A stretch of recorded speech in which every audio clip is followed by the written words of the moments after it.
I think a situationship is like what you make. It's the situation that you're in. Like, hey, so in that case, a situationship would be maybe she's living her life, but every time you pop up in that city, you expect them. Yeah, so that's another thing too. So so for example, I've had that, right? Where it's like, you know what? Like, hey, I talk to you. You know, you live in a different state. I live in this state, right? We talk sometimes. Cool. When I come into town, yeah, like I'm in town, like. Keep them other niggas on the side, like, period. See, and then when you in town, hey, it's the same thing.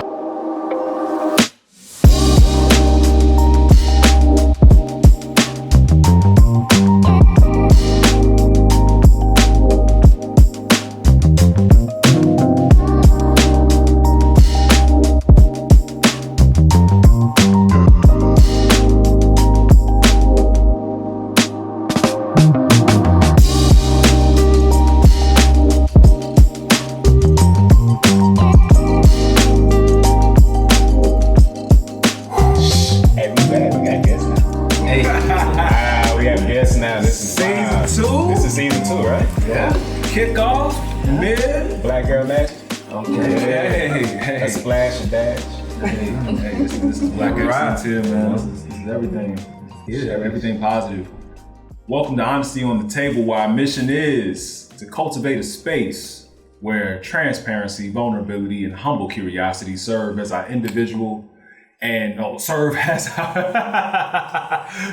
healthy roots for individual and collective progress. Sure. Welcome. All right, guys. As you know, I'm Marlo. I'll be your host today. So, ladies, it's your first time on the podcast. We do a thing called self-awareness. Basically, speaking how your week went, how you feel emotionally, mentally, talk about work. It's just kind of like a de-stressing, quick little let it out moment. So, our guest today, by the way, we have Miss Aaliyah here.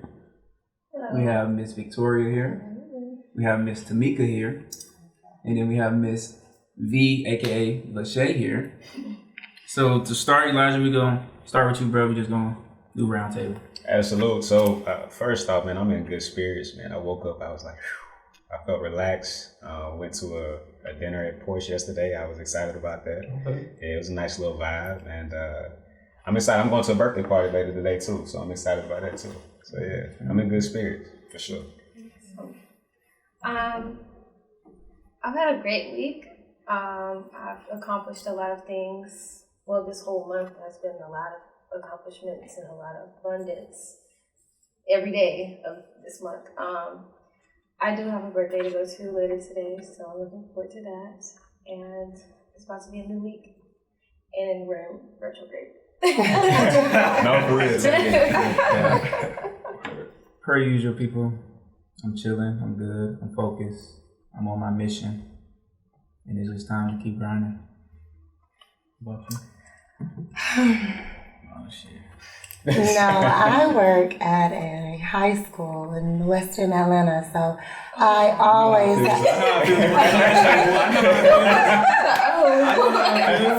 always have very eventful weeks. And it's Sunday, which means tomorrow is Monday. So that's how I feel. Back to the Okay. We understand. Right. For me, every day I get up, wake up, get up. The vision is clear. We got a mission. We got to grind. So the week was challenging, but we're here. Amen. Okay. I like that. Wow. My week, another week down, school, another week forward. Like I said earlier, this Sunday, so it was an opportunity to rest and reflect and just gear up for a new week, new blessings, new opportunities. Absolutely. Oh, my week. You know what? I am actually having a great week. Like, I'm having a good week. Yeah. Tomorrow's Monday, 7 Sex Lives, one session at a time. Okay. So I'm having a good week. I've been really intentional lately about like just reconnecting, and like I've been in the gym. Like I went to church for the first time yesterday in like 4 years. So I'm in a good space. I know I went yesterday for a women's conference, so I should have been in church this morning, but yeah, so I'm in a good space. Absolutely. Okay. Turo is kicking my ass. I'm not gonna lie. But it's been new challenges in this new business venture, so I'm excited. But also, it's been very, very testing. So it's been a testful week. What is Turo? No, I know what Turo is. Oh. Why is it kicking? Why is it kicking my ass? Because they just keep destroying my cars. And 2 down in 2 months. Wow, don't tell me that. And one of them's trying to sue. Right. I got you, bro. Tap in. Hold on, lawyer. I got you, brother. We're gonna talk about that later. Yeah, tap in. All right, y'all. So we have this also other next segment called Let's Break Bread, where we basically do a financial tip and a health tip. So, Jenna. Yeah, so I jump in on that health tip. So I think it's so important, why we have us together as black men and black women. This is about love and about expression. And at the heart of that is the heart. So I wanted to speak on cardiovascular health. And some of the leading causes among African Americans, of course, are heart disease, cancer, accidents, and it kills nearly 50,000 black women annually as of 2019. Unfortunately, blacks have the highest mortality rate for all cancers combined compared with any other racial and ethnic group. And a lot of times I know when we speak about diseases, we want to focus a lot on prevention because that's the greatest cure, for it not to occur at all. I think sometimes with us in our culture, things happen and then it's like we kind of are retroactive in how we have to deal with it and respond to it. So in terms of just being able to approach it from a preventive mechanism, I think it's very important to the diet, fruits, vegetables, whole grains, low fat dairy products, skinless poultry, fish, maybe pescatarian, maybe you're vegan, maybe you're vegetarian, kind of laying off a lot of the red meats, and of course the gym, exercise, running, jogging, walking, jump rope, hiking, and so forth. So these are all preventive measures and ways to just help mitigate when it comes to your health and the heart. Do you think the reason that the mortality rate is higher in our community is due to lack of resources or lack of prevention? That's a question I got for anybody. Both. Yeah. But which one do you think weighs more though within our community? The resources are there. This is my thing. I think the resources are there, but access to resources is the problem. So I think increasing So more like an educational standpoint, like how voting was recently with Stacey Abrams, and she went crazy with the education, and a lot of people, I feel like because the resources are so limited, they make the access harder to gain, right? So the resources are there, but we don't have an abundance of resources. So it's kind of like you have to be, I hate to kind of throw this in, but how they say, if you want to hide something from a black person, put it in a book, right? And when you think of it that way, and then you think of how many of our people, regardless of age, have access to the resources that inform you of where the resources are. So the lines get so blurred. I can't tell you how often I speak with parents and I might bring up something small, like you can get glasses through your school social worker. What? Really? No, I didn't know. Come on. You have to kind of know that. As a Title I school, you have to kind of know that. But they don't. And it's typically because, every now and again they don't show up to where the resource information is revealed or shared. That's just my thought. And that's the PTA meetings, right? That's everything. That's the virtual meetings. That's the reading the pamphlets that come home. That's the just asking your child. That's the answering the phone. Okay. Right. Listen to Email. the voicemail. Right. Yeah. But, And then real quick on the diet piece though, I think it's cultural a lot of times because when I was younger, I didn't like to eat a lot of red meat. I wasn't a fan of chitlins, and it was certain things that. That's the first thing you go to. Yeah, no, yeah.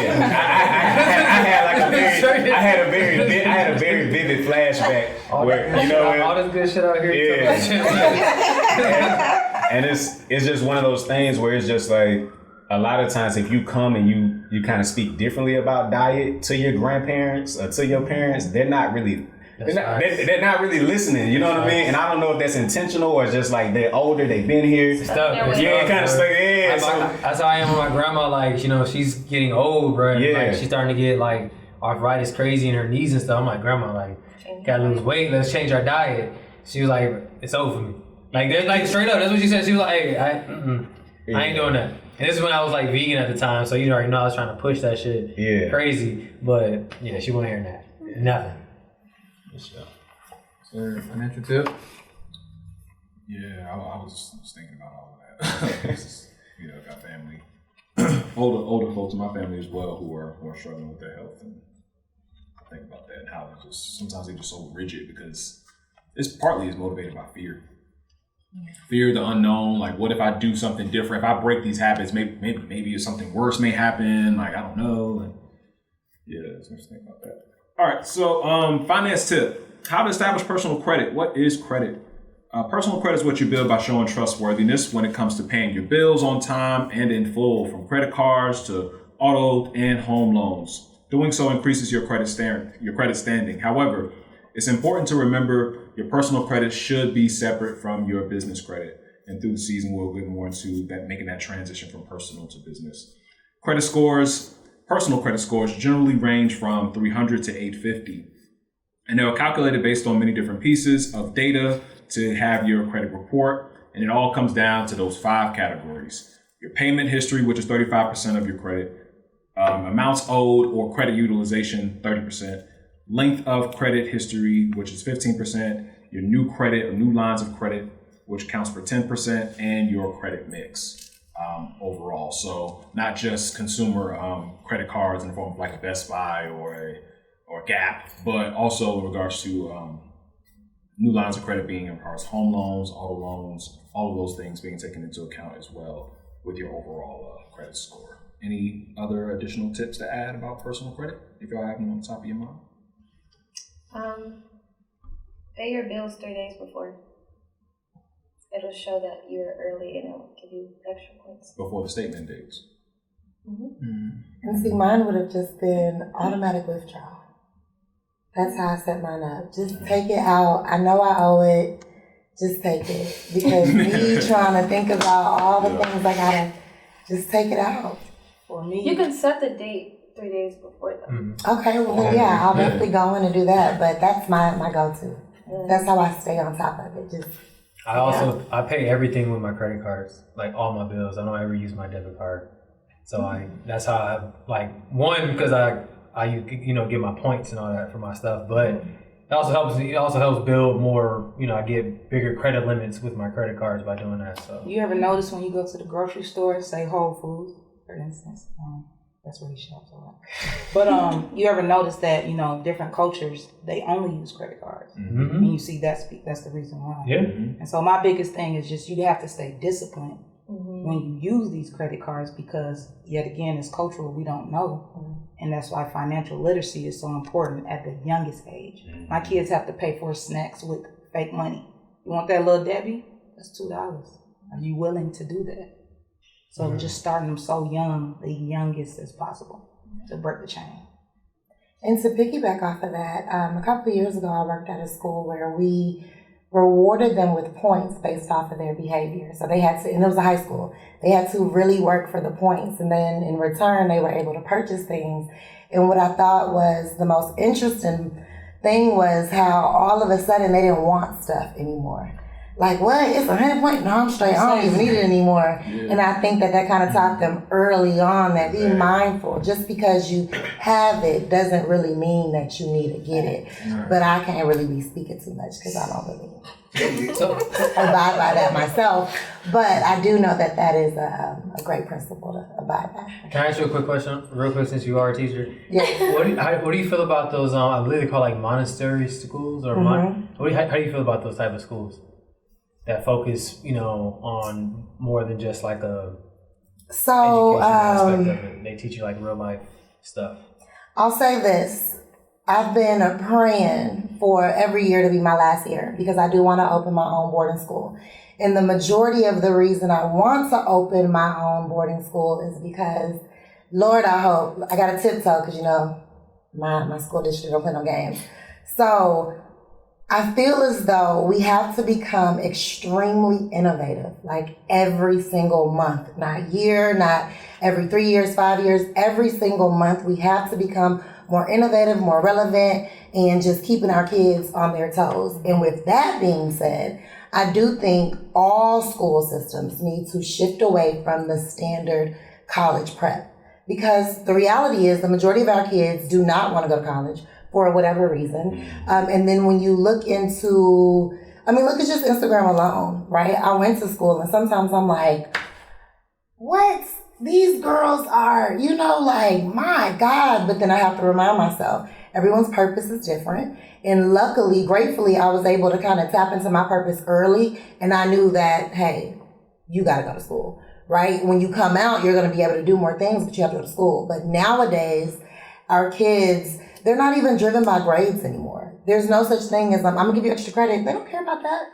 You have to get real, again, innovative with my kids. So instead, I take my more challenged kids and I'm like, listen, 2 weeks strong's haircut on me. And then you see them go crazy. So I think if we shifted as a whole and rewarded them or even tested them by like PBLs, right? Project-based learning, real life experiences, then they'll come out better. Heck, they'll come more, which then we can produce better students. But who am I, right? That's just my little... just tapping into the hidden curriculum and social emotional learning, which you need anyway. But see, now I'm so happy you brought up social emotional learning. I absolutely think SEL should be pushed in every school, right? It's the social emotional component. And one thing we know is that everybody right now is under some type of social or emotional attack, point blank period. But how do you take broken adults who are struggling with their own life issues, put them in a room full of maybe 32 kids with 32 different battles, 32 different demons, 32 different everything, and pretty much tell them, hey, hold off on anything you got going on, because for the next 8 to 9 hours, 5 days a week, and let's be real, you're going to work 7 days a week, your focus has to be on about 90 to 100 kids.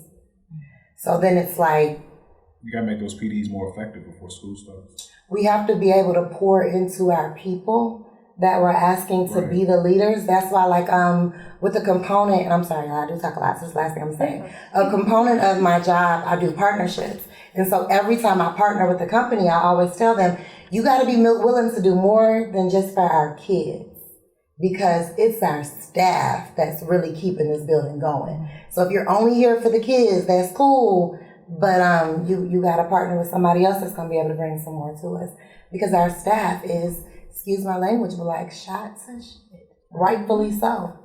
They burnt out. Extremely burnt out. Yeah. It's only 6 months. It's only 6 months. I said last week was a 4-day week and it felt like 40 days. Wow. I could not, and wait, hold on. Technically the world is spinning faster now than it's ever been spinning before. And backwards. And backwards, right? And it's almost like you can feel it. No, you know can't. that it's happening. You definitely can't. A lot of things in your life is making affecting. That's part of what you're going to do. Yes. And it's all in Florida too, man. Fuck Florida, man. Oh yeah. It's always Florida. No fault state. Florida. Alright. Okay. Good. Yeah. No, that was good. All right, we're going to get into the main course. The main course would be Black women. We love you. We love y'all. We love y'all. What you said? Let's get all that. She said, And Scorpio. So the first question would be, Black women, what do you admire and appreciate most about a Black man? Ooh. And Black men, same for you. What? Ladies first. Come on now. What? The thing that I admire most about Black men is, I think, also the same thing that I hate most about Black men. Well, but I know. in line. But I love that they're fighters. Like, I love that, like, go get it by any means necessary. Like, I love that. I love the resilience. Yeah, I like that. Yeah. So it's what do I admire most? Mm-hmm. First of all, let's talk about the skin. Okay. That's a given, right? Mm-hmm. I like to see what I see in the mirror. You know, I like the skin, and that's the first thing. But it's the resilience. Oh, you took the words out of my mouth. You know what I'm saying? The resilience for me. it. That's what I go. She's like, yeah, this is how we should be in my little buddy on the other side. Sprinkle dinkle on That's what it's there. for. Just the sprinkle, right? And I'm speaking from the love that I have for my father, my brothers, my best friend, my man. I love the fact that I admire that in a world that is so against you, I'm talking about every move you make, strategically calculating how to tear you all down, y'all still show up. And I think that to me is just gonna always be top tier, like showing up. I don't care if you show up at 1, you showed up, and that's enough. Right. So that would be my sprinkle. We can go on with that one. That's all you need. The it factor. The it factor. Well, mine would be just the fact that it could be a bad thing and a good thing, depending on the scenario, that they all have that, I don't even know the word for it, but it's like, we all been through stuff, but, in all generations, one thing always shows, and that's the fact that we've all been through stuff. Even when you're little, Black kid goes through the same thing that a Black man goes through. But it's the fact that all of us have that strength as being Black, as Black women and men. We all have that because we all came from the same thing. I wouldn't differentiate the other people, but it's like we as Black women and men have this power to us that is like no one else has. And that comes with the resilience with us too, because it's like no one else has been through that. The unspoken connection. Right. I don't even know how to explain it, but it's like we all have it. We all have that power. Naturally. Like, I see you. We don't have to, exactly. We don't have to. But do y'all think, but don't y'all think other cultures feel that as well? Like, like the Asians, they feel that within each other. That's why they're. But I don't feel like anybody's been broken down like that we is have. what I'm saying. That's what I'm saying. It's like, it's a difference. I wish I knew the word for you so you can be like, okay, I get it. No, I get what you're saying. No, I know the connection you're talking about. It's like everyone has it. Mm-hmm. Everyone has it. It's like we all have it. I don't know how to explain it. I don't know. It's there. Yeah, definitely.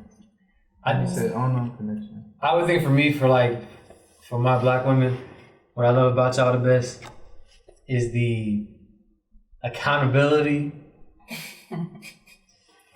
Cause y'all gonna tell us about ourselves straight up, and y'all go be honest, and it's all gonna be. And, we don't see it at first, and we won't really tell you this shit, but we really appreciate y'all. Like, and y'all be right. Y'all be right. Y'all always right most of the time. That needs to be the thumbnail video, right? That part needs to be what y'all got. Yeah. Thank us That later. would be, but yeah, accountability is something that, and teamwork, it's all about I don't know the statistics, I don't know the numbers off the heart, but they say if you want to be successful, they say get married, right? A woman in your life, especially a Black woman, will help you out more than just being single or whatever like that. And teamwork is real, man. So teamwork and accountability, that's what I love about y'all. Yes. Keep it going. Come on. All right, well, I'll keep that going. Black women are the cheat code. Ooh. Okay. So for me, I came from a Black woman for one, so I already have to admire and respect you off the strength for that. And then to Mike's point, accountability and just faith, the undying faith you have in us, man. I've been through some trials in my life, and it was always a Black woman that was there to give me the motivation, to give me the actual resources and tools to get through that. And it always comes back down to a Black woman being that one that helped me find that bridge across. So I'm just full of gratefulness to have been, birthed into a race and a culture where we do have shared traumatic experiences, but it's in those shared traumatic experiences that actually brings you together a lot more. Because y'all are going through the trenches together, to your point, Aaliyah. Because we know what slavery did to us, we know what Jim Crow did to us, we know what crack did to us, we know what, you know what I'm saying? The ways in which, we've been objectified and vilified and all of that. we had each other. We had the same home and projects to go back to with the same brothers and sisters and nieces and aunts and all that. So in turn, you learn about yourself and also understanding that we all we got. And there's always been that Black woman for me to remind me of not only that, but also that again, that undying faith is relentless and second to none. I could see the people writing part 2 already. I could already see it. Because it's not going to be enough time. Yeah, no, for real. I'm gonna tap in real quick. I'm gonna keep it simple though. I'm probably gonna steal what you was about to say. Because I think we wrote this in our questions in the beginning when we launched. But I think we both said the essence of a woman. So to sum up what Mike said, what Jalen said, is just the totality of who you guys are, how you show up, your support, just everything about you, the way you breathe, shower, walk, smell, look. Keep going. See, I was keeping it real platonic. Part 2. You know. They're going to want to hear more of it. Hey, even the way they cuss us out sometimes. I'm gonna tell you now. So just, just the essence of it. I'm grateful for that. And to really sum it up, like, without y'all, we wouldn't really have no purpose. To sum it up. Because we really break it down to what a man stands for, what we strive for is for the woman at the end of the day. Yeah. Like, It all ties back to Everything women. we do is for the woman. Do you think it's we for our want? legacy? It always comes back to who A helps woman. push the legacy? Bro, do you think we really want a 6-bedroom house? First time. But this is the thing, though. Your legacy comes from a woman too. Because you want children. Exactly. You Yes. can't have children without a woman. That's facts. But that's why it is also so very important And vice versa. to dig into whoever you're sowing into so you can create a legacy and not, but it's your turn to keep telling us.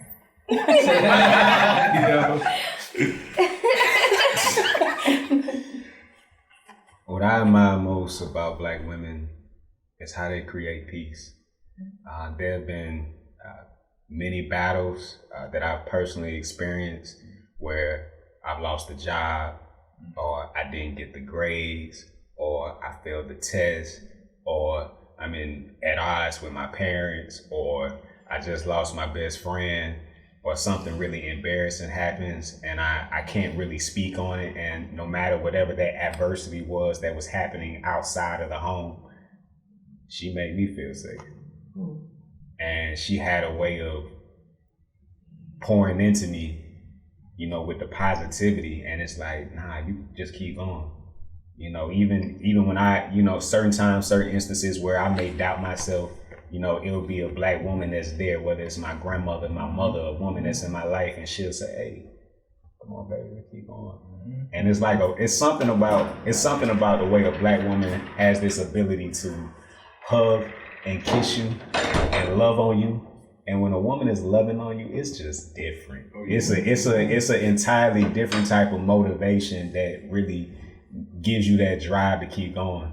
So when I think about, my experience and what I appreciate, I appreciate that tenacity and the fact that she could have quit on me a lot of times.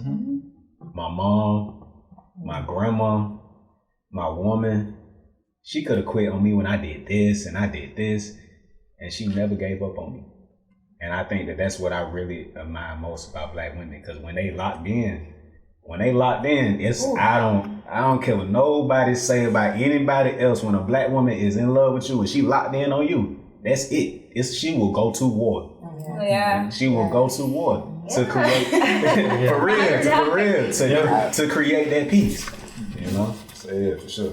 That's I ain't gonna ask the second question because that's obvious.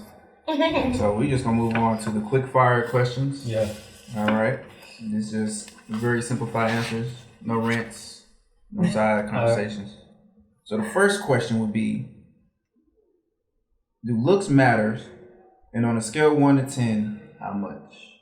Yes. Of course they matter. You gotta be honest. Yeah. You gotta be honest. Honesty Yeah. on the Okay, table. honesty on the table No, now. of course it Let's matters. talk about it. Yeah. What does that Well, mean? you said Of don't course. go into it. Okay. I know. Okay. Scale 1 to 10. Scale 1 to 10. One to Get into it. You can't say 7. 8. Now you can't say 7. You can't say 7. You can't say 7. 6.9. 9. Yes. Look, black women will find a way. Right. They will find a way. I mean, but this said what, 8? Yeah, 8, 8.5. Yeah. Tameka, where you at? Pushing 9. Pushing 10. Level of importance. Level of importance.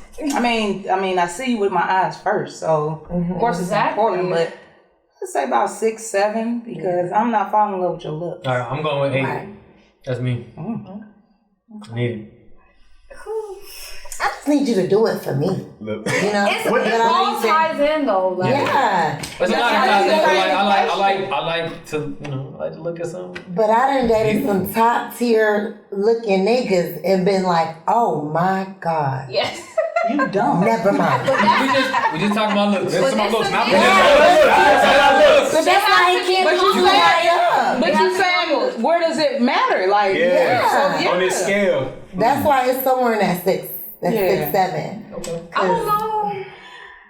Yeah, so Because they just have What to you be mean? We humble. said honesty on the that table. shit, What you 10 out of fucking 10. It matters. I said a 10. I'm not even speaking to you. You gotta look good. I'm not even walking up to you. I'm not speaking to you. I'm not looking. Bro, if I'm not like, oh, yes, sir. There are some real I'm good not looking people that approaching are good people. Yeah. Like I I'm said, they taking my need to be chances. humble. Yeah. They need life experiences I'm taking my because chances. they may feel like they look I'm good. starting off on a good note. That's it. That's it. Now if it goes from there down, I'm like, okay. It's really a reflection of what you put into yourself. So if you out there looking crazy, you don't give a shit about you. So how are you gonna give a shit about me? If you just because looks encompasses like is your Everything. hygiene. Yeah, it's how you take Everything. care of you. It's everything. Imagine going through bullshit with a fine person, but then imagine going through bullshit with the ugly person. That's the definition of settle for But less. have you guys ever settled for somebody that's not maybe like in your standards, and then you got played or whatever? It's like, I mean, I think, like damn, I'm I like, don't think anybody is going to date somebody that they don't find attractive. Right. okay, so I don't let's. know. But you saying a Some 10 out of people 10, but then you like, damn, she can't even read. They be like, We don't know it. We don't know it yet. but he the one saying that. We don't know it yet. You like that stick around. He's gonna basically Yeah, but you saying no. Next question. It's an 8. So what we talking about? It's an Okay, y'all went to a whole It's other an 8. Total to tally is 8. It's a- all right. Thank you. You the one started it. I'm talking about 5s and 6s. Nah, I got 8. Nobody. Somebody say 5, right? We really said We about to go in. What's the next one? Okay. Do you believe in love at first sight? Yes. Hell no. Yes. My brain, we be in love over. Lust. I've been creating That's scenarios. it. Exactly. We be in love already. Can we get like a better definition at first sight? Like, oh my God, my first time seeing you, or like maybe my first time hanging out with you, and it's like, yeah, I love you. Like He's at first sight. that's straight. I know when I'm in love. No. I don't know about the first sight. First of all, It's lust. Love is a strong word. Too. Strong lust. listen. Yeah. Once I see somebody, I already know how far it's gonna go, where it's gonna go, what I want out this person. But what if they're trash? I think that's You cap. see them and you like, oh my I think that's God, cap. yes, and then first date you're like, But I usually don't have that discernment. I have good discernment. okay, well look I'm at you. kind of like that too. I'm going with Cap. It's like I call Cap at on the both y'all. first I call Cap on both y'all. word, Get out of here. look at the word, I already know. You already know. already know. So you telling me a dude. First. So if you hang out with a dude for the first time and what if he was amazing, you would know that just off the first sight of him. Yeah. Well, this is Atlanta, and every day is Halloween. There's some Everybody cameras got out a there. mask on every day. That's why I But just that's why you have to be so tapped in that you feel it. You already know. Your intuition will literally tell you the first time your body, listen to your body. Next time you go to see somebody, listen to your gut, how you feel in your stomach. You know there are times you have to use the restroom when you got to go see somebody. That tells you they're not the one. yes, but no, because I feel Butterflies like and gut issues is different. Yeah. no. But you know what? I'm gonna back you up on that. It first happened for sight me thing for me. one time in life. I'm gonna back you up on that because it's something. It just feels different. It Like feels you meet different. someone and it's just like this is different. It's something about this. Granted, we're not together, Right. but and that first immediate interaction is like, oh my God, this It feels is right. different. Love. It It feels feels right. different. It has to be the Love? first hangout. The first hangout. But you gotta think, love Can is I ask different. you Love this? is so much different. Yeah, things to Doesn't think about. every new situationship Absolutely feel not. that way for the Absolutely most part? not. You No. like, man, I can't wait to the next time I get to hang out and Nah, so there's like, No. so Mackenzie. It was at like the Carl first time. The first Y'all time. gonna bleep that, right? Y'all gonna bleep that. No, nobody knows who Mackenzie is, but me and my. And Mackenzie was watching. Hey, Yeah, hey Mackenzie. Right. Bro, first time we hung out, like the first time I'm talking about like an hour in, I was like, bro, I love this girl. absolutely. Like I was telling in you, love. But wait, hold on, first sight is first hour. Y'all not with them? Are we on first sight or we First saying? hour, that's a great question. That's what I'm Yeah. saying. Sight is like nah, like that don't make sense to me. Just if I look at you and it's like, If y'all not with that person y'all married to and it wasn't love at first sight, then that proves my point. No, not necessarily, because relationships end for a lot of different reasons. There are relationships that end. journey You is can different. still love them and walk away. You can still love them and True. decide to choose yourself. You have This is different not love. working.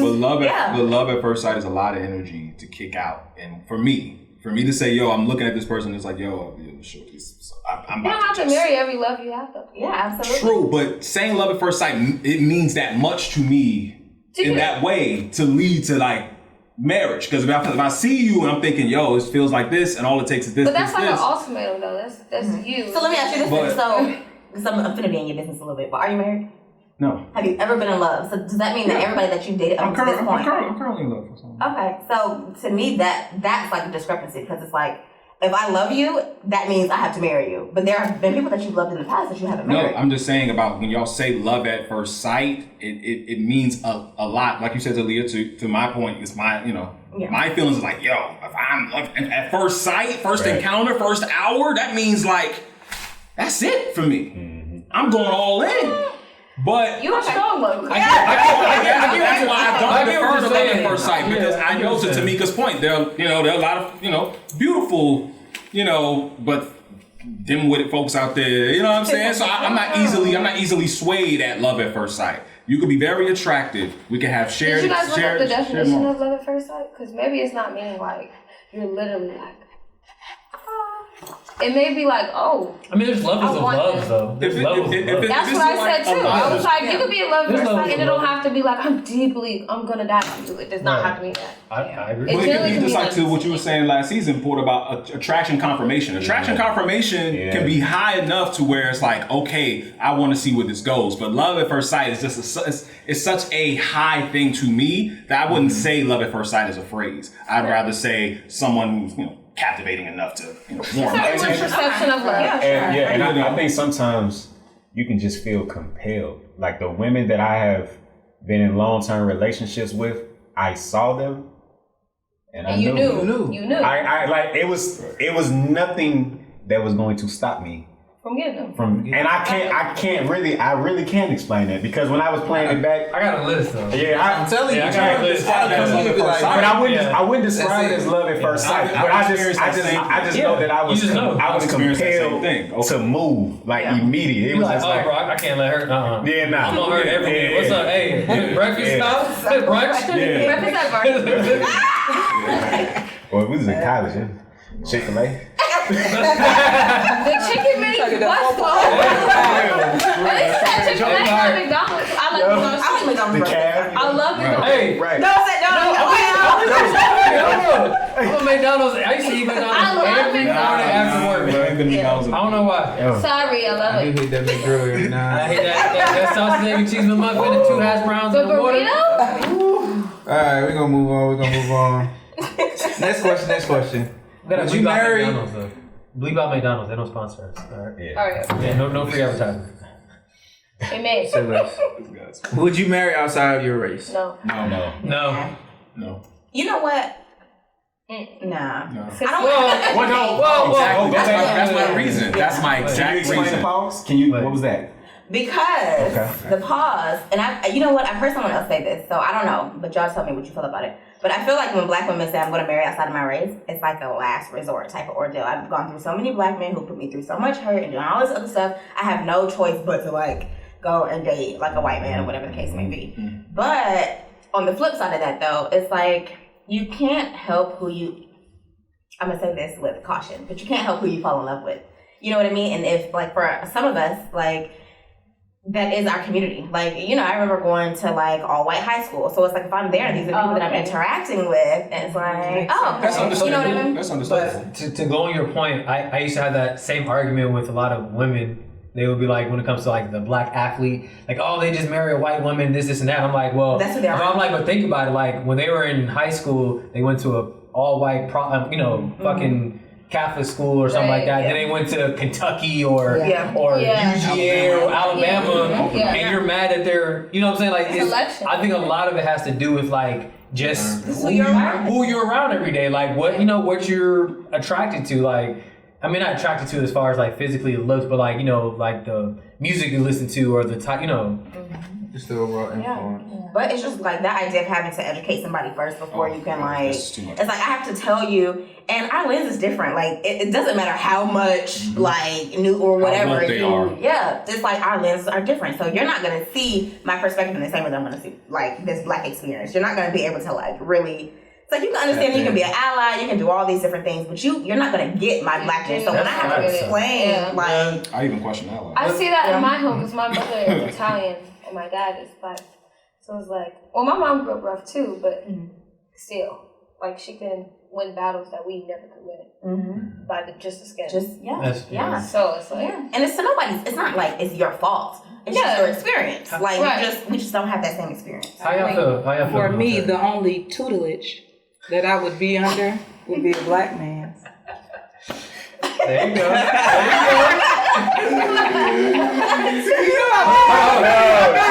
She been waiting on that. She was waiting to come out on that. She been waiting on that. Being a veteran, like being in the military for all these years, like does that change your opinion of like, I guess, just from like seeing other races or being around in other countries and stuff like that, like would it change your opinion? I don't knock anybody, but I'm not gonna be with nobody who don't look like me. I have 3 black boys that I'm raising and a black daughter. I gotta make sure my husband is able to, you know what I'm saying? The legacy is here. And like, you know, us black women, we are very opinionated. So who's gonna be able to deal with that? For real. And then to be like, my order's wrong. Who's gonna be the next person? You need that. You need y'all black women. I'd be like, baby, you right. Okay. They put pickles on my sandwich. You look at the order like, it's a wrap. The condiments you turn it around. Right. Like, no, you turn it about to do that. Turn the car around. I'm about to go through this. Right. Can I please get my steak right? Right. And we gonna do that for y'all. He ordered medium. And this not medium. Right. We love y'all black women. And so like I appreciate anybody who loves, but love for my household will stay black. We can move on that one right there. So. I appreciate that. So, next question. Do you care if your parents accept and love your partner? Yes. Absolutely. I do, yeah. I do not. I don't care to the extent of like I'm not gonna marry them if they don't like them. But I care because I want a relationship to be established because at the end of the day, that's my folks and this is my partner. Right. But I'm not like, what? Who's gonna be next to me? No, not y'all. Like, no. My dad told me straight up one time, like, this is when I was like horrible, like bad in school all the time. He said, hey, bro, listen, I don't care. Like, I love you, son, but that woman up there is the only person, you know what I'm saying, that's gonna ride with me forever. Like, so, she number 1, you number 2. If you cause stress on her, you gotta go. Like, I was just like, damn, all right, roger that. Like, so, nah, I don't care. Yeah, no, I think I distinguish my opinion on that because I think the purpose is to honor my parents. So to not create an environment to where somebody is disrespectful, but to necessarily care about their opinion over the person that I'm with, no. Yeah. As long as respect is established. Y'all don't have to be, and a lot of times it's, for example, where I grew up in a household situation where I've experienced and saw my mother date different guys. These guys, I didn't see necessarily the future in those particular individuals, but my mom did. And that was her choice. And so even though there's a difference because I didn't agree, she went forth with her choice because she felt like that was best for that particular moment, season, lifetime, whatever. So I'm going to respect her choice, and at the same, I want that reciprocity because you did your life this way and trust my decision making as well. So I think sometimes in that parent-son, parent-daughter dynamic, it's not a lot of reciprocity into trusting the other's decision making because of like you're older and you're the parent, and it's like, no, like I trusted you when you were with such and such. Trust me the same. I love you still. Right. You know, that's how I am. Yeah. I care because throughout my whole life, my mom has always been able to pick who she accepts. Well, she's not disrespectful. My mom's not gonna run anyone away, but she's always been right. She could tell, okay, that person genuinely respects you because he looks me in my eye. If someone is guilty, has a guilty conscience because they're doing you wrong, they will not be able to look your parent in the eye.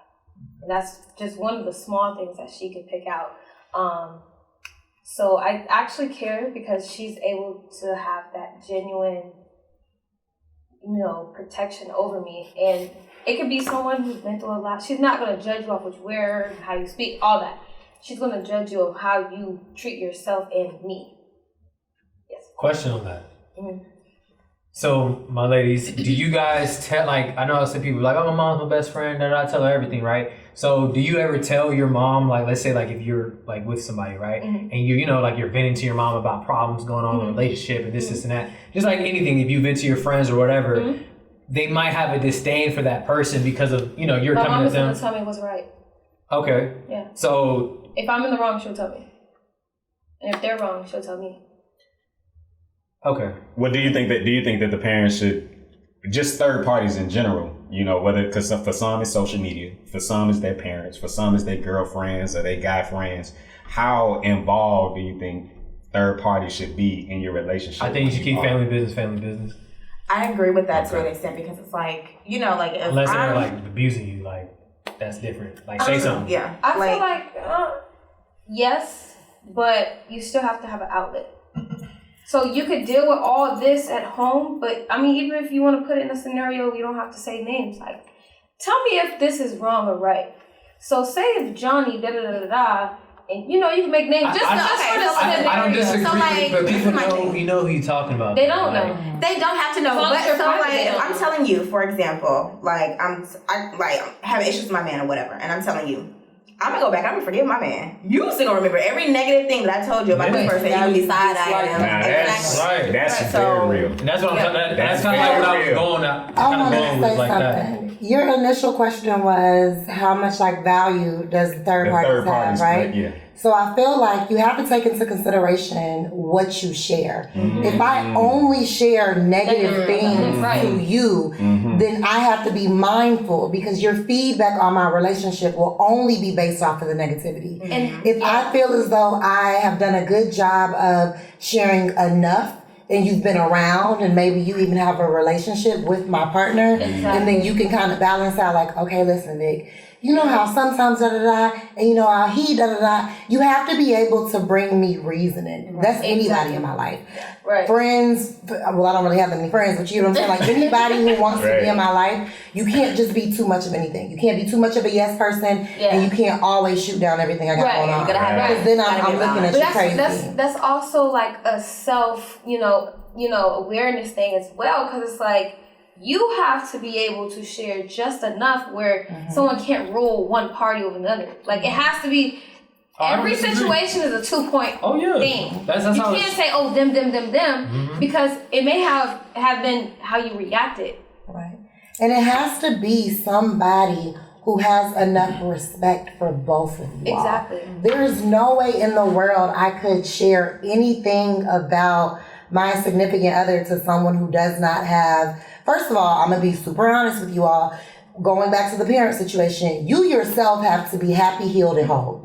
Exactly. If you're not happy, healed, and whole, I do not want to talk to you about anything. Not my relationship, not my business, not anything. Because I can't trust that you are in a space where you can give me something that's going to be sustainable across the board, Exactly. right? If you're broken Like and that. hurt, then you're only kind of speaking from a broken and hurt perspective. It doesn't mean that you're trying to, put salt on me or down me. You can only just speak from what you know. That's your lens. That's your lens hurt right people now. hurt people. Yeah. So going back to the question of, does it matter if your parents accept who you are? My mother is a real life Nigerian queen. I have an old mom, so she is very spiritual. She is very, very much like your mom. My mother lives in Nigeria, so her discernment is out of pocket.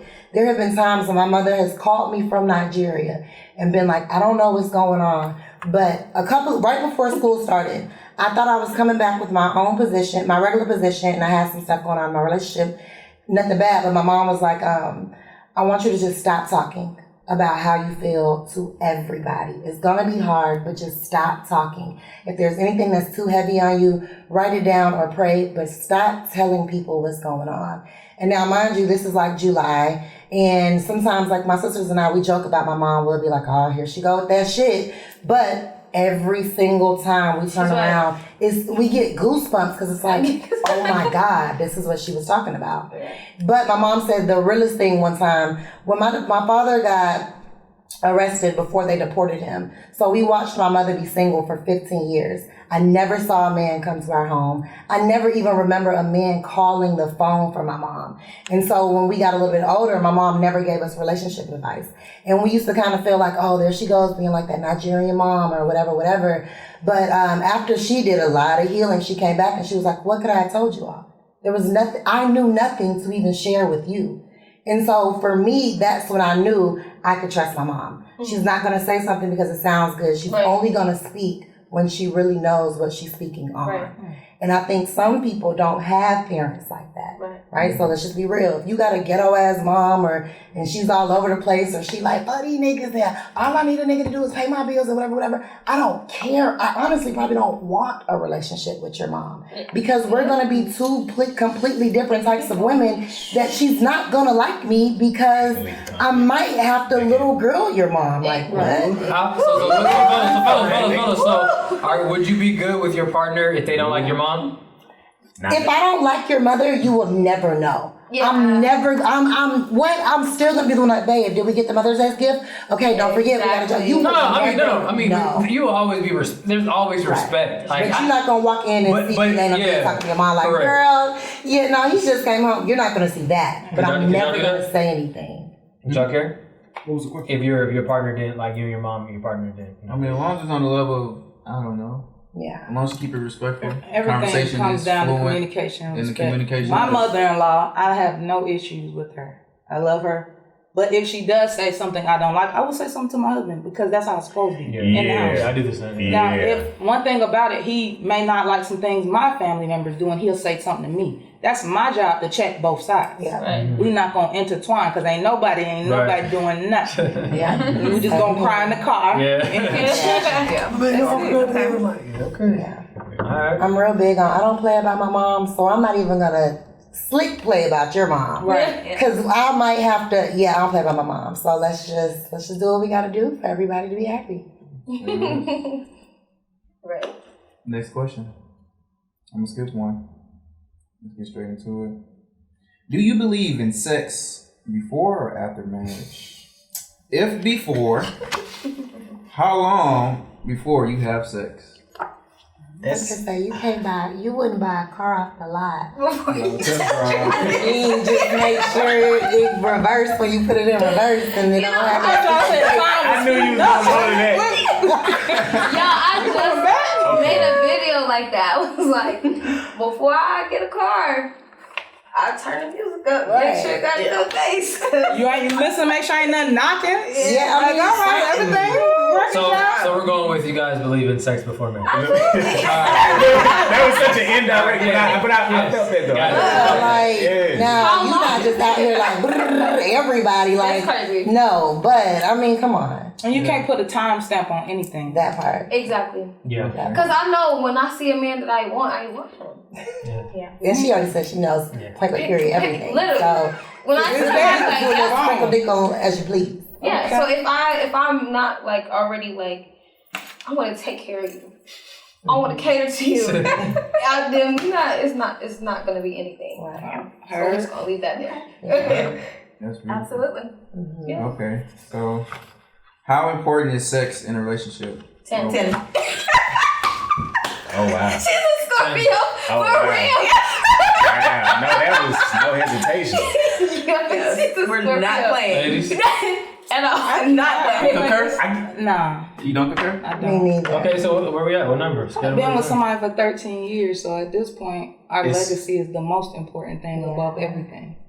I'm big. Okay, well, go ahead. How important is sex to you on a scale of 1 to 10? I mean, I can't really say because we get it when we need it. Yeah, I'm with you. Say I can't I'm not gonna be say like, oh, I'm sorry, go ahead. no, because I really cut you off. No, go ahead. Okay. Yeah. I can't really give a number to it because I think that sometimes what happens is people use sex to mask other things. Mm-hmm. And so thank God my relationship now is healthy. So with this relationship, I mean, however you gotta, whatever you need, then you're gonna get that.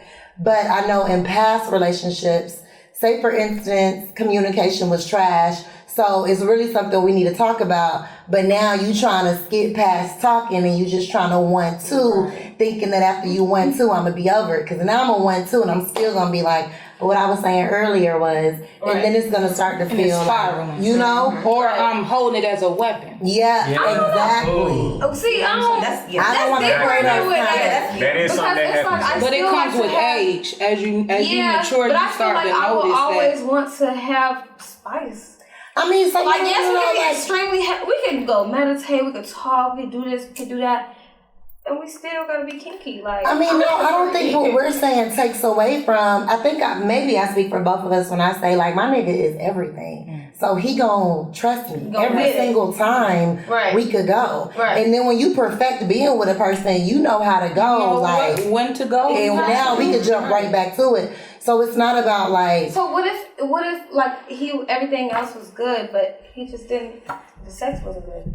see, I don't know if everything else no. You don't think everything would be good if the sex wasn't good? Exactly. So sex is important. Yeah, sex is very important. That's it's where you not guys are coming sin. from. I get what you're saying. Yeah, it's not a 10, right? Like it could be again my favorite number. It could be back to that 7, right? Because again, I'm not fucking you all day, all 24/7. We need I balance. need all the other necessarily things. have to be That's not that. the- to be That's it. not- So Right, it's just saying like when you do have sex, is it something that's important to you? Like, do you want a partner that's well See, y'all are well too sexually? sad in a lot of these questions. It's like where you ask the question and it's answered, but then it's like a caveat too. Yeah. So all And the you know what? all the It's like really indicative of like all of our different perspectives here because we're not coming from the same angles. Like when I say it's a 10, to me like connectivity is important. Right. See, Like I was gonna say the that. romantic relationships, like that First of all, nuclear. Right. I manifest You know what I a mean? lot through that climax. Sure. Yeah. Yeah. And it's like for me, if I'm in a relationship and we're talking family, we're talking longevity, we're talking legacy, it's me and my man first. We're at the top of this and then it's our children. We pour into each other. And for a lot of people, sex is how we pour into each other. Right. And so it's like if you are not pouring into each other and connecting on that level, then it's like, how are you able to give to your children? How are you able to give to your family? How are you able to be what you need to be at work or for whatever other obligations that you have? You have to But connect. assuming that would come from sex? Well, sex to me is the connectivity. That's Right. how we connect to people. That's how we intertwine. That's how we become What's your love one. language? My love language is gifts. So I'm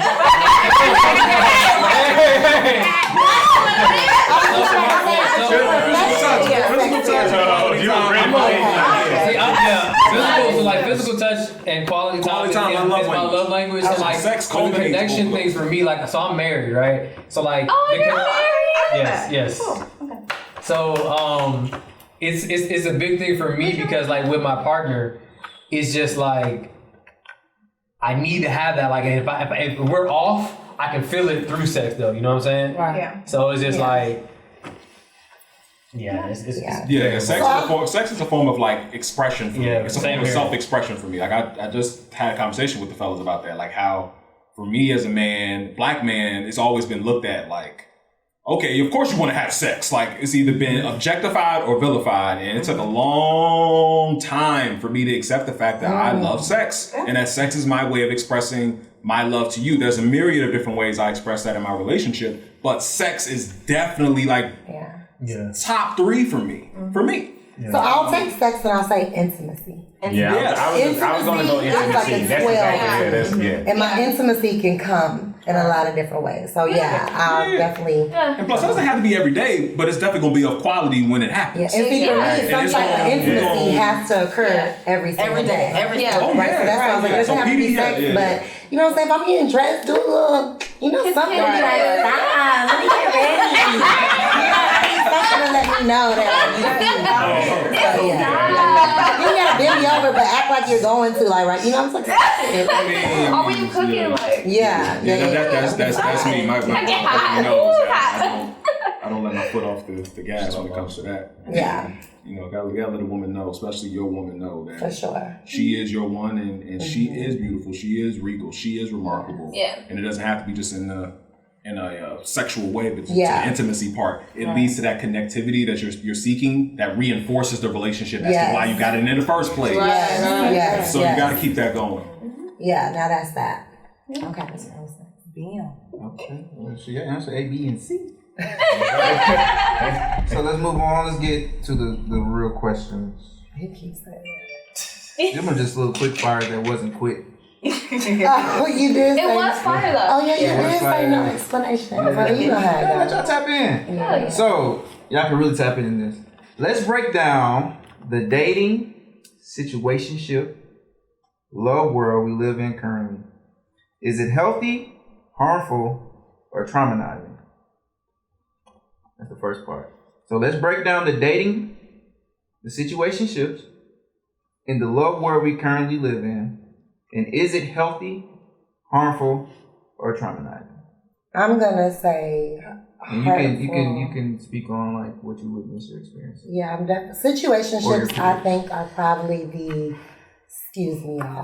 stupidest thing you could ever find yourself in.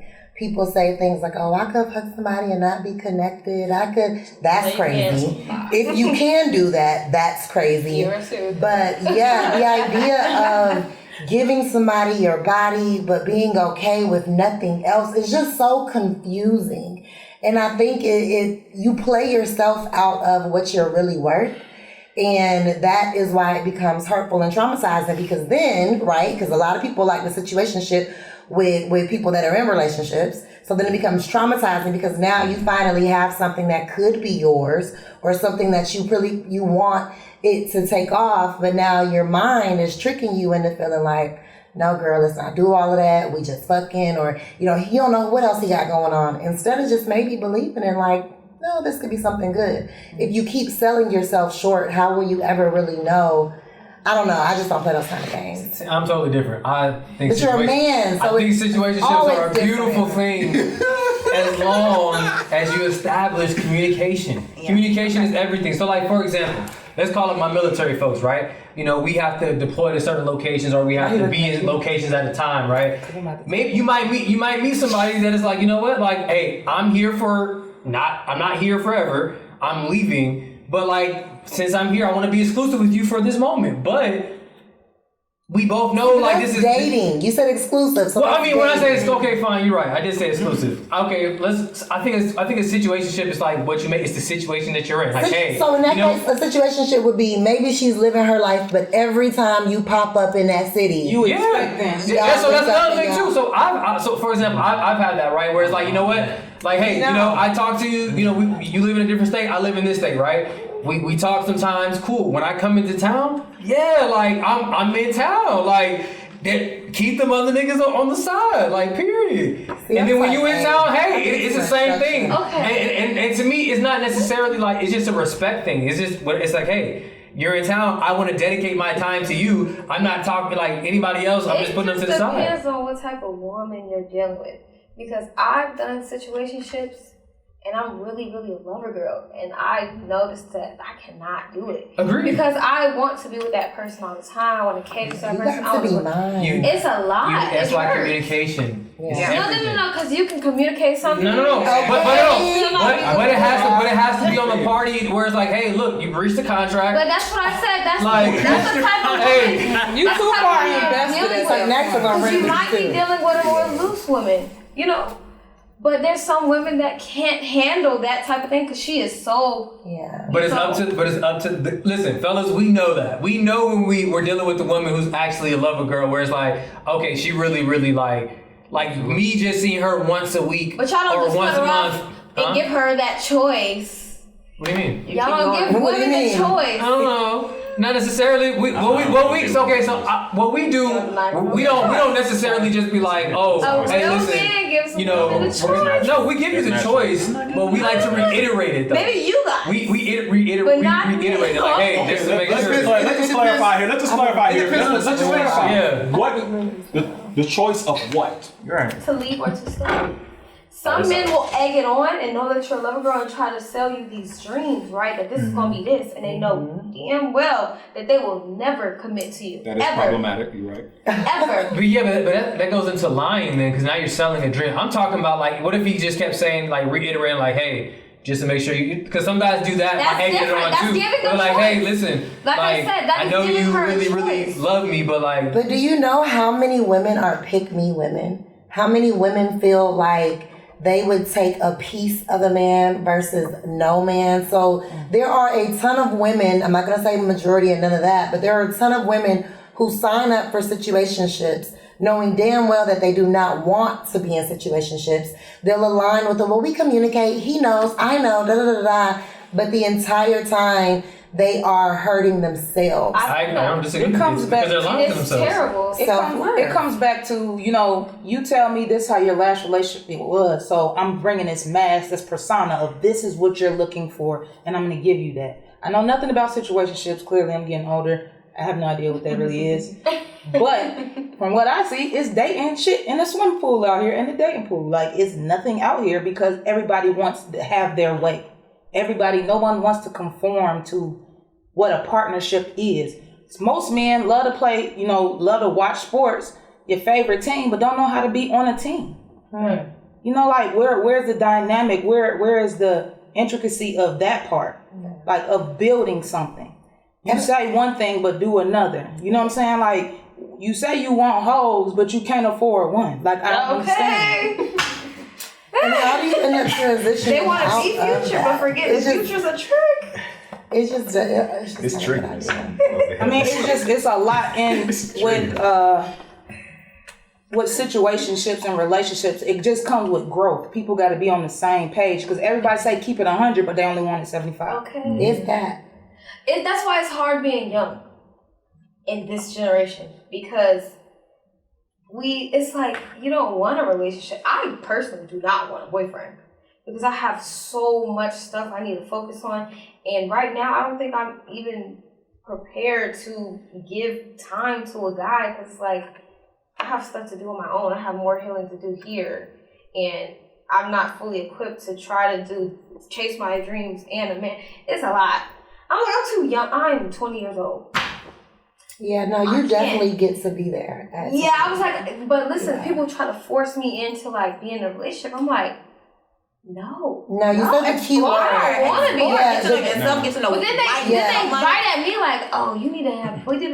You don't No, the key part that you just said was you have more healing and growing. Yeah, that's to do. what I'm saying. And I was like, I know how to be like. No, I'm a very sweet girl. I know how to care. I know how to cater. That part is okay. Mm-hmm. But it's the timing thing. Like I'm chasing something and it's not a man. Yeah. You know what I'm saying? Like I can't and give that time to that's a man. how the right man will come to you. Right. Because the right man, like I have a boyfriend, but he's nothing like a boy, right? That is my partner. Mm-hmm. I mean, on our worst days, we show up like it's way different, right? Mm-hmm. But at 20, no. No one has that. Absolutely like, they can't not. do You don't know that how to have that. Yeah. They're Yeah, in at 20, you're shit. So it's a lot of Yeah, no. situationships.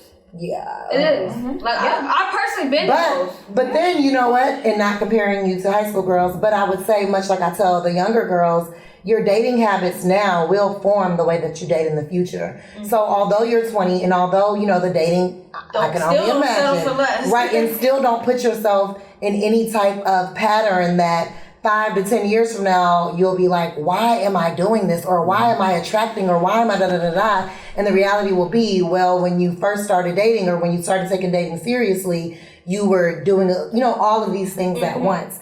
In the process of finding yourself and healing, a situationship would be the absolute last thing you would want to do. Right. If anything, if you were going to entertain somebody, it could only be somebody who was ready to exclusively date you. Because of the other things that you're working on, they're so sensitive, and situationships and different energies and different disappointments and different everything else, it'll almost chip away instead of being like milestones and teaching lessons. So yeah, no, at 20, I would do exactly what you're doing. Heal myself and build myself up to where any man that comes your way would... The number one thing that made me really give my man a chance was he was like, I was trying to do homework on how in the world am I going to approach this woman. I was so nervous. I was so this. And that 3.5 years later, and he's still like, I don't know how to call your sister because I just got to come correct. Yeah, thank you. But prior to that, and best friend knows, I dated a trash ass nigga who didn't even deserve to really stand beside me in my life. But I wasn't in a space where I knew to be like, boy, why? But you had to go through that to know what was right. Yes. Oh, yeah, and I had that healing process. Yeah, you gotta date. Yeah, you have to explore. It's just so hard out here. Mm-hmm. You know, girls like, oh, you need to date this type of person. You can do this and that. I've tried to do the whole, dating or messing with somebody, who is attractive, but to get this or just to have this. That shit don't work either. I can't do it. It goes back to when you said, I'm like, fuck it, I'll just buy it myself. I get it myself. No. I can't. I think that's another thing, like what situationships has done. I mean, this is the dynamic of our generation, period. What has happened to us? Right. It's for one, you can't even talk on the phone with some women now because it's like they only respond to text or FaceTime. And then it's like, there's certain dynamics when it comes to communication that was otherwise like formal, informal, that are now changed. There are other forms of image that you have to uphold that are different compared to back in the day. Because it's like now you're more self-conscious than ever. I would think in this dating world, we're more self-conscious than ever. Am I in the right position? Am I in the right position financially? Am I in the right position fitness-wise? Am I in the right position fashion-wise? Am I in the right position whatever? Yeah. And then you have to ask, okay, does this person that I'm attracted to see that in me? And then also have to see that in them. It's exhausting. under the microscope. It's in hyperspeed. Social media Because has made plus you have to make, That's what I was about to say. make your decisions quicker too. You see, yeah. Sometimes I have to stay off social media. It's competition. Yeah. I would see a video and the girl would be like, a man don't want you, and da da da da. And I'd be like, dang. It's just like you got a There's man. still so many people though that don't subscribe to this. There's still so many people that don't subscribe to this whole like first of all, and one thing, and it's gonna sound crazy, but I live with it. Half of this stuff that people talk about in Atlanta, I don't see that. The men that I meet, the women that I meet, I don't see that like mainstream, like city life, like kind of like perspective. And you know what's crazy? My sister is to me, I think she's like the epitome of Instagram girl, right? She lives in Houston, has this perfect life, and doesn't have social media. So when I'm talking to her about certain things, she's just like, what? Yeah. And I'm like, okay, never mind. And I think it's the way she lives her life is so much. Like, it's crazy. And I'm like, this is literally from not having, she has no social media. Do y'all feel, when you ever take, I don't know if y'all do this, I do this a lot. I take a social media cleanse. Absolutely. But during that cleanse, do you ever isn't it harder to go back on social media? Don't you feel like You less almost feel interested every time you come back to where it's like, Yeah. That's where I am now. It's like I try so hard to be active on social media. I really do, especially knowing that like the impact that it can have on like your business, on just keep maintaining relationships and all the other things. But it's just like, it's so draining, and it's so much like, people will put something out there and then you just see everybody's like running with it. Like everybody, and it's like people don't really subscribe to these mainstream kind of weird ideas. Right. There are so many people that are like so beyond that, it's ridiculous. And those are the people that I strive to like really keep in my corner, that I really try to interact with on a regular basis, because this stuff will taint your perspective. And working with high schoolers has definitely made me hate social media more than definitely. Right? I used to be a college counselor at a high school, and it was tough, man. It drives a lot of kids want to be rappers, they want to be influencers, and it's like, okay, what else? You haven't been paying attention to my financial literacy class at all, but you coming to me saying that you want to make bread, and it's like, well, you haven't come to me and understand when I'm talking to you about being professional, being punctual, knowing how to exercise your your level of self-respect as a young gentleman coming into this world. You don't want to hear that. Yeah, but all you want is whatever you see that's on social media that's being propagated in your face, that all you got to do is this, and this, and you'll be it. And it's like, it's their reality, like, drastically. I had a 14-year-old girl in class one day arguing with a boy, like, "Oh, you a broke ass nigga, da da da da," and I went straight crazy on her, because I'm like, broke ass nigga, where is, like, what money do you expect for him to have, and from where? So then when we turn around and we see him on ATL Scoop robbing somebody or doing something crazy because another broke ass girl then made this boy feel like, what is your definition of broke? This literally sounds like something you heard. That's crazy, because when I wasn't in I wasn't in high school that long ago, but it was still different. Because that was the actual, I feel like high school was the actual time that you like realized real love. Because you don't expect nothing out of them, but we're going to the game. Yeah. It's $8. You pay for yourself, and you don't, he got to pay for me. But see, there's you don't think like YouTubers being able to do these drastic like trips and gifts at 14, 15, and now they're thinking that's why they end up wanting to become YouTubers. And there's nothing wrong to aspire, but I think what the point, I think the overarching point we're all trying to get at is that whatever's there is another dimension, and what we're currently living in and what we're currently experiencing once we close our phones is reality. Right. So it's like you gotta be able to discern between both, and we're not. These kids gotta learn how to live in the present. That's the whole point. Yes. We don't know how to live in the now. We in the past. We in the future. Yeah. We not even here. Right. You know what I'm saying? Like, and that's the whole point. Like, you'll go somewhere and all the kids at dinner, everybody knows, put your phones down. Ain't no TV. We interacting. We here. How was your day? What you got going on? Because that's the only time you really have. Other than that, them kids gone. They here, there. Everybody's in the phone. Yeah. You know? That's why I try to push balance, though, because I am an influencer. And I do make majority of my money off of the internet, but I know how to post and go. Right. You know what I'm saying? But these kids, they're learning that curve. So now it's just like, well, he has Balenciaga, so I'm supposed to have. I know, and they fresh to death in high school now. It's not even that. I'm like, dang. Ridiculous. You remember, like Oscar red carpet. My mom used to just give me the number 2, bro. Like, and just cut it all off. Like, these kids is getting like that, you know. I'm telling y'all, looking at some of these kids like, what in the world? What? First of all, but my biggest thing is, how are you this dripped down, but you know nothing? Right. Don't know anything. So now I got people, whoever is even buying you this stuff, is now again showing up to the PTAs. You're so dripped down for prom, but you never even came to school. Like, you literally, what is going on? But then it's also, I think about like the parents of this generation. Come on, they got the what? You know what I'm saying? The what? Like they're 35, they're 40, those? they're like 45 maybe, and it's like they are also in Instagram culture. They're also like the parents don't know anything. So how do you teach a child what to do and how to behave and how to become? The parent is the first teacher. So exactly. So how do you teach them when you have nothing? Which goes back to why I said I want a boarding school. I want the ones with no family connection, so I can really see what can I do for you. Because the battle is sending them back into the community. And that's why it's imperative, you know, it's not as likely, but it can be black love. You know, seeing that in the household to carry over, seeing the father, having that disciplinarian, having balance in the household to carry over. Because ain't no boy in my house walk around with his pants hanging off. You know, it just starts in the household, and then it's, you know, and that comes back to, you know, I would never have to worry, my parents wouldn't have to worry about who I'm bringing home being respectful because it was already instilled. And it's the same thing with my kids. You already gonna know. Because you raised by a black queen, you gonna go get you one 9 times out of 10. Right. But if you don't, I still love you. You know what I'm saying? I'm still gonna be there for you no matter what. But I would just hope that, you know, whatever you do it how it's supposed to be done. Yeah. And I think like just seeing black love and those type of things.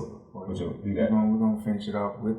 Oh, okay. We're about to finish it off with black love. Okay. We're gonna finish it off with black love. So the last question would be, what does black love mean to you? Reciprocity.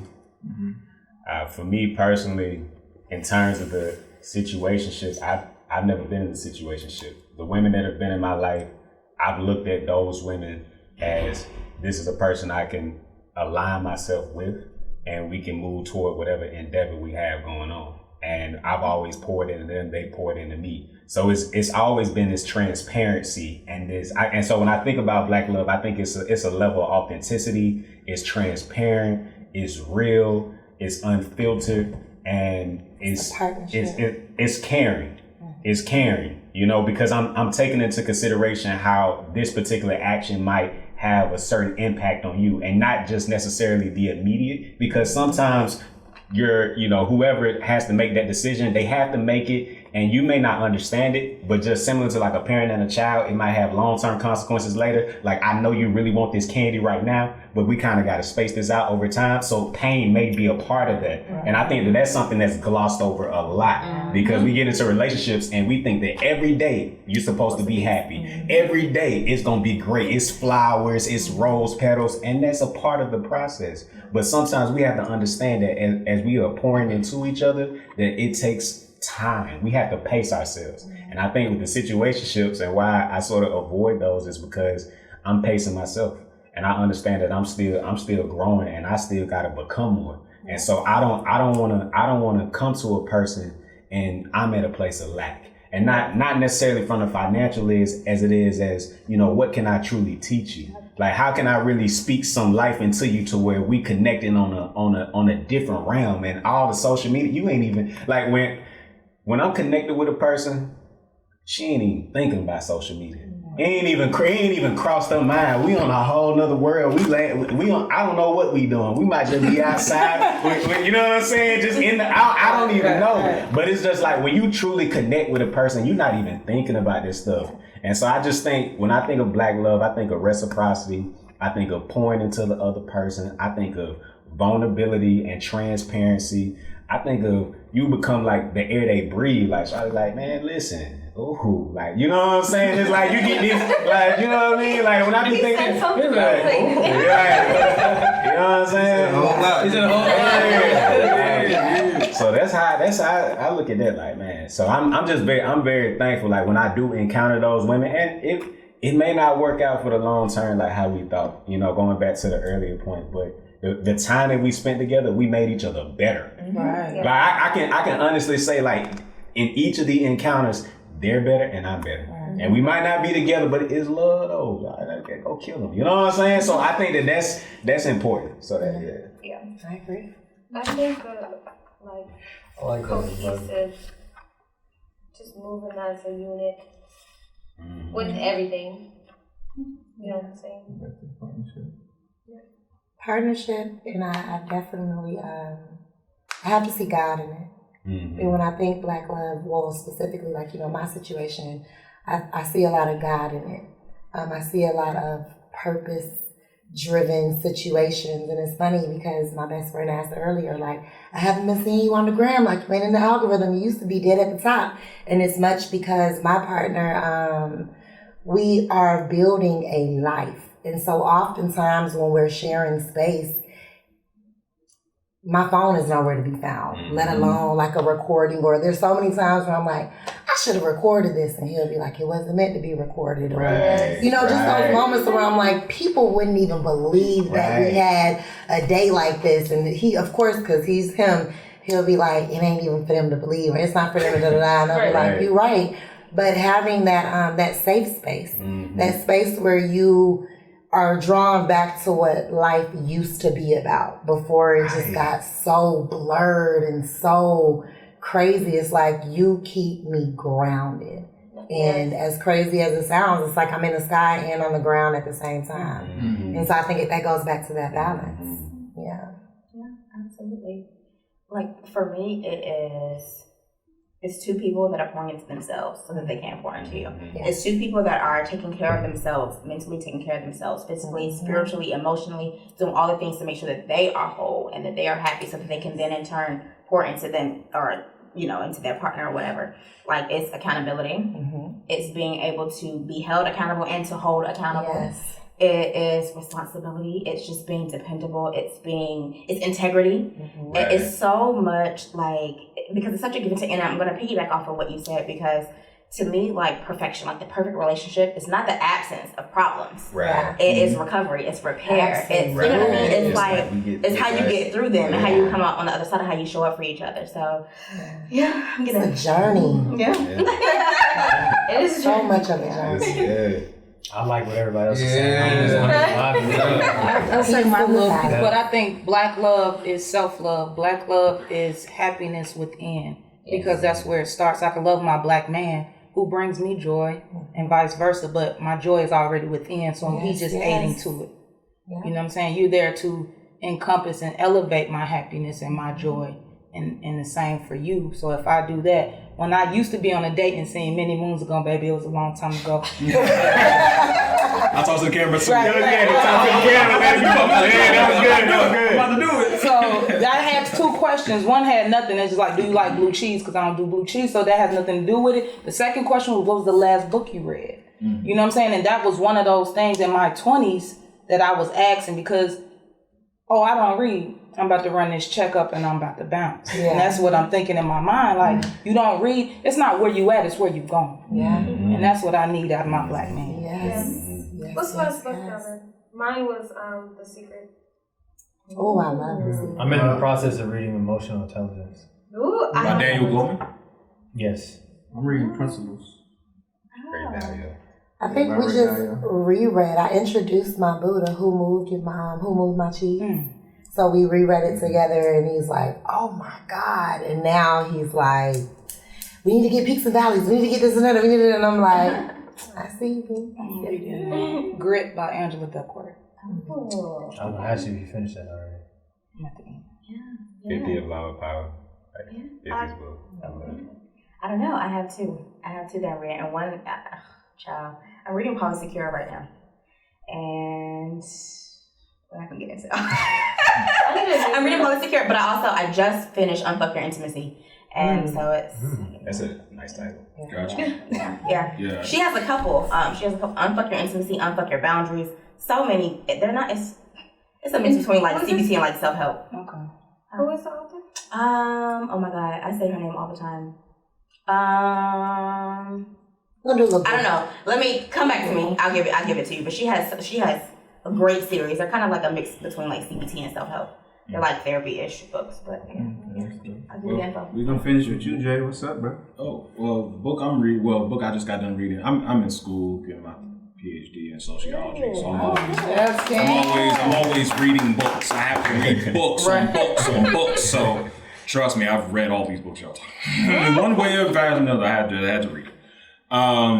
So what I do to like sort of take a mental break from reading all of that is like I read like African American fiction, and I go back to like the Langston Hughes, James Baldwin's. And so I just finished Blues Child Baby by George Kane.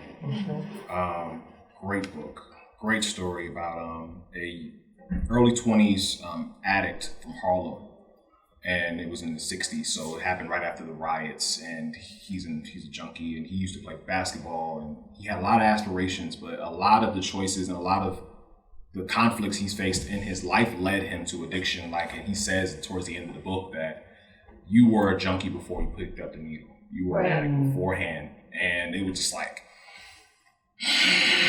those are the kinds of books that really hit you in a different way because it's a story, but it's also it was also autobiographical because the author wrote that about his own life, and he passed 10 years ago due to addiction. So it's those things that he was like, bro, like it's crazy. But Black love, what does that mean to me? Hey, baby, how you doing? I always gotta give it a shout out. Oh man, every day what I look forward to with her is a laugh. We always laugh about something goofy, and it could be about anything. And I just look forward to that because that's like a key part of like being vulnerable with someone is being able to laugh and being able to share and like even the trials. And you look back on the trials y'all been through in a relationship, especially if you've been in a long-term relationship. You look back on some of the choices y'all made together. You're just like, whoo-wee, I'm glad we made it back, baby. Yeah, we made it. And you laugh because you've learned so much, and you're looking forward to living and loving while you live, and knowing that love is an active instrument, and it's not just something you say. It's not just something you put on the table and give to someone else. Like, no, it's an active instrument that needs to be used and manifested in. And Black love is encompassing everything you all talked about. So I'm not going to reiterate it, but in a way in which it believes to me, I think Black love is it's just being able to smile with the one you're with and being able to share in the love that you always wanted to be given to yourself. I think that's what Black love. Peace. All right, y'all. I'm gonna wrap this up. That's it. So appreciate y'all coming, man. Yes, thank you, ladies and queens. Thank you, y'all. Thank you for having us. See y'all. See So proud of y'all. Yeah, part two. We're gonna have y'all back part two. I learned a lot. Like this, yes. Sure.